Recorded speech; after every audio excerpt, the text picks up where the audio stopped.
কন্যাকে জীবদ্দশায় সব সম্পদ লিখে দিতে চাইলে ইসলাম শরীয়তের দৃষ্টিকোণ থেকে কোনো বিধিনিষেধ আছে কিনা, খুবই গুরুত্বপূর্ণ একটি প্রশ্ন। আমাদের সমাজে যাদের একটি বা দুটি মেয়ে, কোনো ছেলে সন্তান নাই, সে সমস্ত বাবারা বেশিরভাগ ক্ষেত্রেই এই ধরনের কিছু একটা করে যেতে চান যে আমার সম্পদ যেহেতু আছে, এই সম্পদ মেয়েকে সব লিখে দিয়ে যায়। কারণ কেন লিখে দিয়ে যেতে চান? কারণ বাবার মৃত্যুর পর মেয়েরা সম্পদ পাবে নির্দিষ্ট হারে।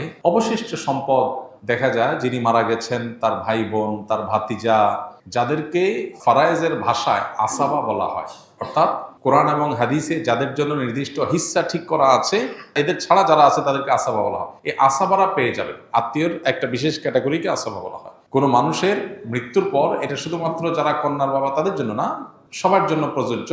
তাদের সম্পদ, পরিত্যক্ত সম্পদ যা তারা রেখে দুনিয়া থেকে যাবেন, সেই সম্পদের নির্দিষ্ট হারে যার যার হিস্সা আছে সেটা দেওয়ার পর যদি কিছু থেকে যায়, এটা আসাবাদের মধ্যে বন্টন হবে। এটাই হলো আল্লাহর নির্দেশনা। এখন যাদের একটা, দুইটা, তিনটা কন্যা সন্তান আছে, কোনো ছেলে সন্তান নাই, তারা বেশিরভাগ ক্ষেত্রেই এই আশঙ্কা করেন যে কন্যা সন্তানের জন্য নির্দিষ্ট হিস্সা আল্লাহ ঠিক করে দিয়েছে, সেটা আমি দিলাম, আমার মৃত্যুর পর সেটা সে পেল, কিন্তু বাকিটা তো আসাবারা পেয়ে যাবে। তো আসাবারা যেন না পায়, সেজন্য সবটুকুই জীবদ্দশায় মেয়েকে দিয়ে যেতে চান।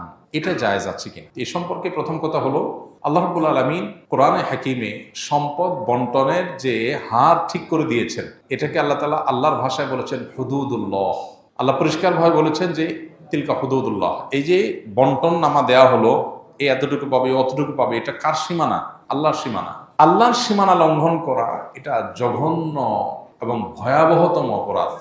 আল্লাহ রাব্বুল আলামিন মৃত ব্যক্তির পরিত্যক্ত সম্পদে যাকে যা দিতে বলেছেন তাকে তা দেওয়া, এটা আল্লাহর নির্দেশ। আল্লাহ বলেছেন ফরিদাতুম মিনাল্লাহ, এটা আল্লাহর নির্ধারণ। এটা কে ফিক্স করেছেন? আল্লাহ করেছেন। আল্লাহ তাআলা পরিষ্কারভাবে বলেছেন এটা আল্লাহর নির্ধারণ, এটা আল্লাহর সীমানা, অতএব এগুলো ক্রস করা যাবে না।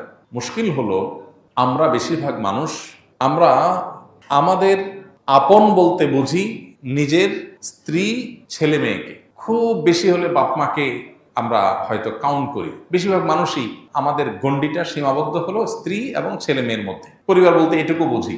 আমরা হয়তো সাময়িক বিভিন্ন পরিবেশ পরিস্থিতিতে বিভিন্নভাবে প্রভাবিত হই। কিয়ামত পর্যন্ত আগত সকল সমাজের সকল মানুষের জন্য আল্লাহর বিধান প্রযোজ্য এবং ইনসাফপূর্ণ এবং সবচেয়ে ন্যায্য। আমরা মনে করি যে আমার জীবদ্দশায় সব মেয়েকে বা ছেলেকে বা যাকে আমি মনে করি আপন, তাকে দিয়ে গেলে বোধহয় কল্যাণ হবে।